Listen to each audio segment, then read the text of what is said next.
Donc j'ai parlé essentiellement des erreurs communément rencontrées sur les présentations PowerPoint en général, à savoir essentiellement le problème de la première slide en fait, qui est une slide extrêmement importante puisque c'est celle qui invite à avoir envie de voir la suite et le contenu.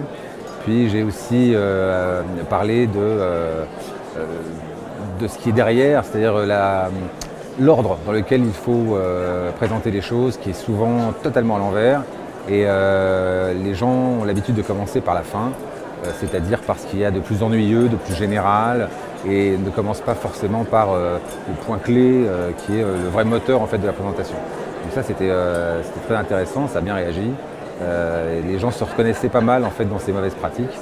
Et donc c'est d'ailleurs l'objectif d'une formation qu'on dispense à propos du storytelling justement appliqué à PowerPoint.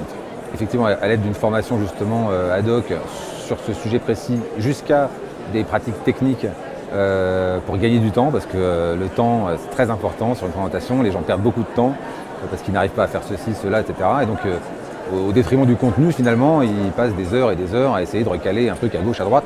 Donc ça l'idée c'est vraiment d'aller de l'essence du contenu jusqu'à la fabrication technique rapide grâce à des trucs et astuces et des raccourcis ignorés en général ou des fonctionnalités.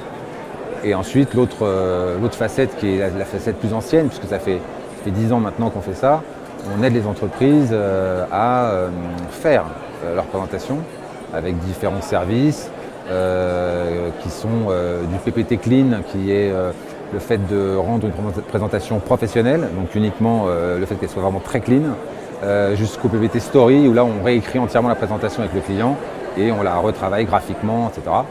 Et puis on a des services du type mission sur site par exemple qui permettent de détacher plusieurs infographistes sur site sur des moments clés importants comme des conventions ou comme des enjeux forts et très courts, où là on travaille la main dans la main avec le client chez eux directement sans les inconvénients d'échange de fichiers par mail, etc. Ça c'est vraiment très intéressant. Alors le conseil, ce serait lâchez l'ordi, prenez une feuille de papier, réfléchissez à ce que vous avez à dire avant, juste avec des petits croquis, même si vous ne savez pas dessiner.